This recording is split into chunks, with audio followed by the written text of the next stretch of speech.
In my quest to enjoy the Leatherman Signal, as many have told me I should, I wanted to do a quick video on how to improve the plier head smoothness on Leatherman multi-tools. You can see that this one is not really going to drop open. Let me grab something that's a little bit more fine-tuned. I've got one somewhere, I'm sure. How about my Leatherman curl? Excuse the noise. This has been tuned and it drops open, but there's not really much discernible play in the plier head still. It is going to be a trade-off, and let me draw out kind of how I think that these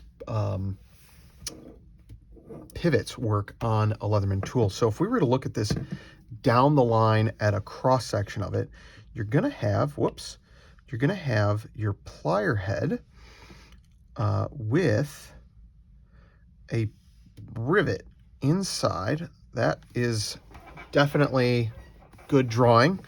And then your plier head is going to be inset here and inset here. And so this is your pivot in the center.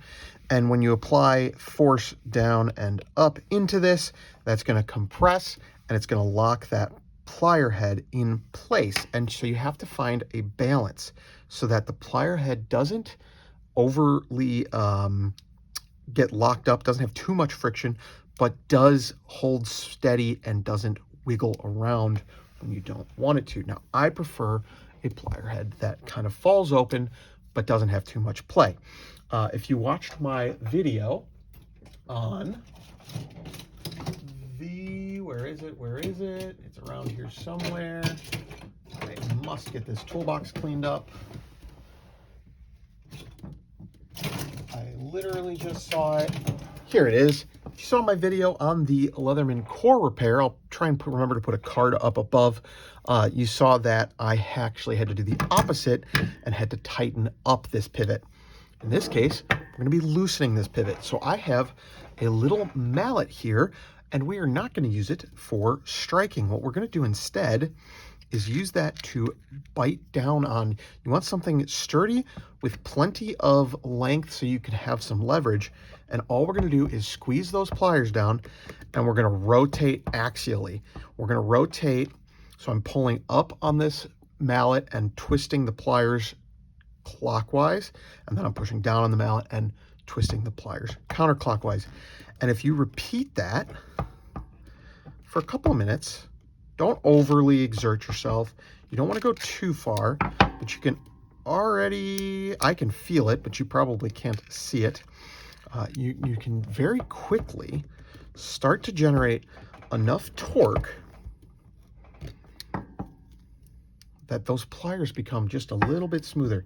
And you can repeat this over time. And what's happening is, instead of the force being applied down to compress that rivet, what you're doing is you're rotating these backwards and forwards, and this portion of the rivet will actually start to deflect more open instead of being nice and tight.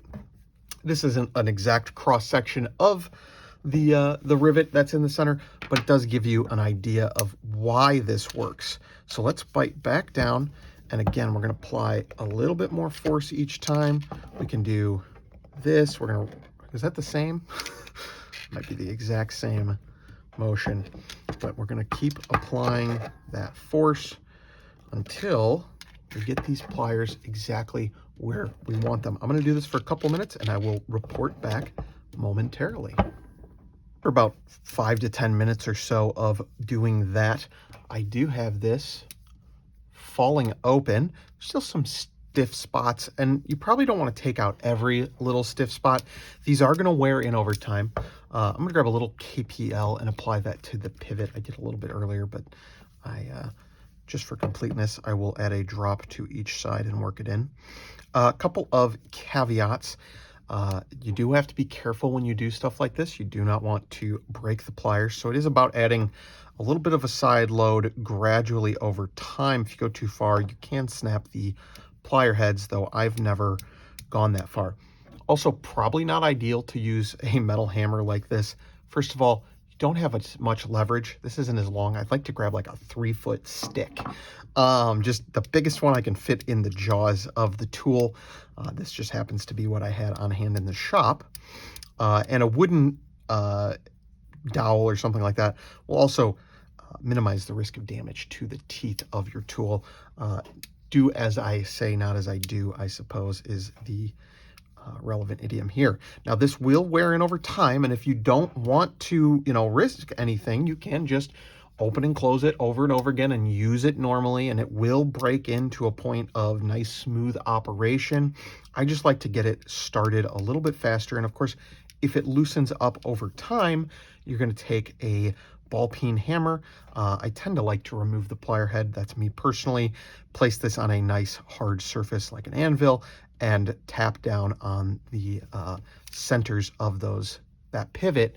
That'll expand that pivot again and tighten it up just to the way you like it. But that is how I make wear and break in plier heads on Leatherman, specifically this kind of slightly older design previous to the free series tools.